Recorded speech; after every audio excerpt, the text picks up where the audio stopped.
Hey guys, so today you and I are going to talk about hacking and programming. So let's get into it. So the question in question was, Frederick, can you learn hacking by learning how to program? Yes and no. So the problem with hacking for people who have never done any of it and sort of doesn't really know what it is. And this is where Hollywood sort of, they've never done that before, of course, but they sort of make reality into something sort of romanticized that it doesn't really relay how it actually works. Let me explain to you sort of what hacking actually is. Guys, hacking is the process of using flawed software to gain something. And usually it is to make a system act in an unexpected way. And sometimes, like most so-called hacks, are actually very trivial, things that don't really do these major problematic things, where you might find that there is a server somewhere on the internet that is misconfigured. And so by going to, let's say, the /admin. A classic one is WordPress has a standard admin URL where everybody who doesn't configure it in a different way can go to the admin page. And if you're really sloppy, you might be able to guess the password. Maybe they have the default password, maybe they don't have a password at all, etc, etc. So if everything goes right, you will figure out a way to get into the system. And some hacks are really trivial, where you might be able to connect to an API or something like that, and sort of be able to like change variables or something so that something unexpected happens. And if you're really lucky and the sloppy developers or like the software developers have made a lot of mistakes or something similar to that, you can get dangerous things to happen, such as an example, an IDOR is a classic one where a lot of software developers are very bad at remembering to check that if you make a request to update somebody's account, that person actually is the correct person. And in effect what happens is that anybody can change anybody's account if you just change a little bit on the ID or things like that, which you can figure out from the outside as any user. It's just that a hacker knows what to look for, if that makes sense. And so these are very simplified terms of what hacking actually means. But as you can imagine, it's like I've had people that don't really know all that much. It was actually funny. One of my favorite stories from the early days when I was a software developer, or when I became a software developer, was that I had this girl who had been scammed. She came to me and she asked, Frederick, can you maybe, I know you know computer stuff, right? Can you hack so that I get back my money, because she had been scammed by this company, right? And so I explained to her that, well, because this is sort of the situation where you get to choose to be a dick, or you can choose to try to explain why that might be very impractical. And I said to her basically that, well, the first problem is that I don't actually know the group that has the money. So let's say, for the sake of argument, that I decided to attack their website or something like that. That in of itself is a crime. I can do that for absolutely, but the time it's going to take me to go through their code and sort of find exploits and so forth, because at the time, I hadn't learned all the tools of the trade of hacking, and I'm still just a rookie person when it comes to pen testing. For sure, there are people that are much better at this than I am.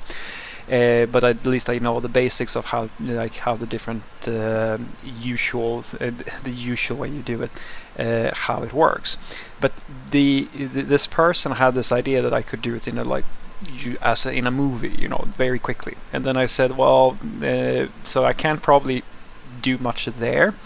And she said, well, but maybe you can get my money back. And I go, well, the money needs to be somewhere, and that's probably in a bank account or a PayPal account. They are storing the money somewhere. You paid them, but you don't know where the money is. So, and as you can imagine, if I'm going to hack so that you get your money back, that basically means that I have to hack an actual bank, one of the hardest and most secure systems setups in the world, which is a very serious crime.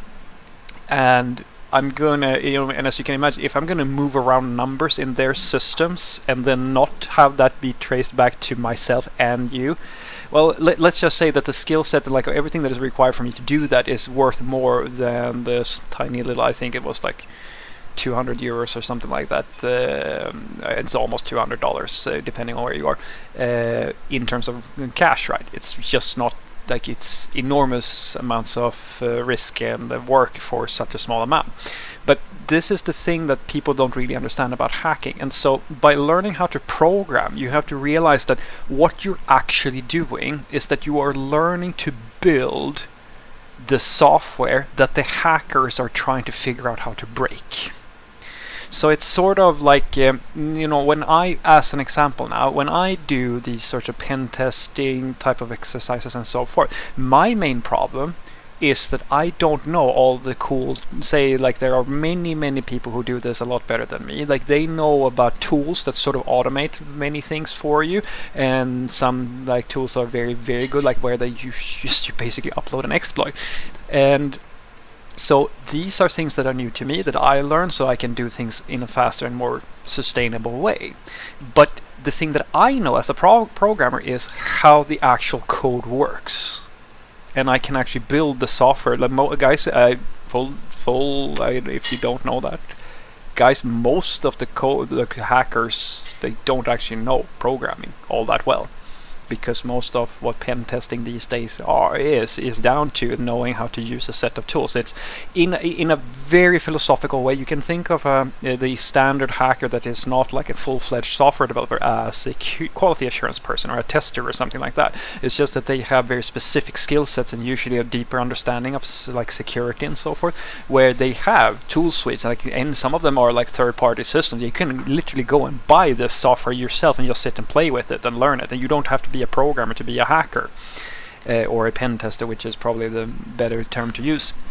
So by going and learning programming, you're sort of you are learning how to build the thing that most the pen testers and hackers are trying to break, and all of that might be useful for you. Certainly, if there are many, I like to always state this: if you're going to do anything IT related, anything related to like software and so forth, program is always going to be a useful tool. But if your focus is to learn how to do pen testing and hacking and like start a business in that space or become such a person, it's better for you to put your energy towards those tools. It's sort of like saying that, running is good for your heart, it's good for your health. But if you want to be a bodybuilder, it's probably better to just focus on building muscle, even though it's a good complement to do running. It's programming and hacking is sort of the same thing. I learn about pen testing and so forth because I find it interesting.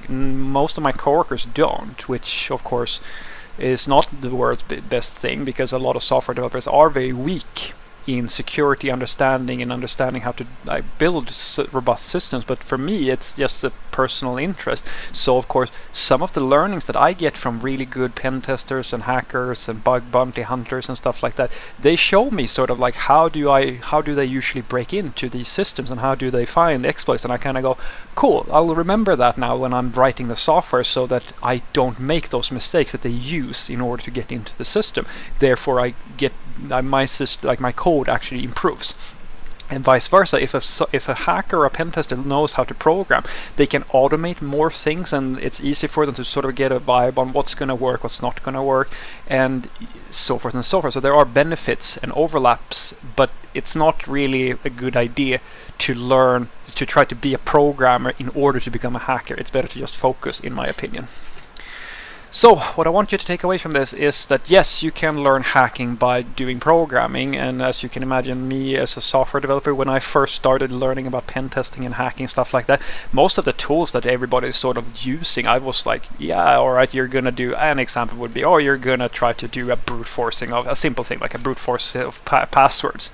And I'm like, okay, I'll write a script that does that, and then I realized that, hey, there's a billion open source project that just does that. I don't even have to think about it. Why would I write that software myself? Okay, cool, I'll just use their version, which is much nicer than mine. But that was my first instinct because I know how it works. So I just write code for it. But as you can imagine, that's not sort of how the way things work in pen testing, and there are more advanced tools, of course.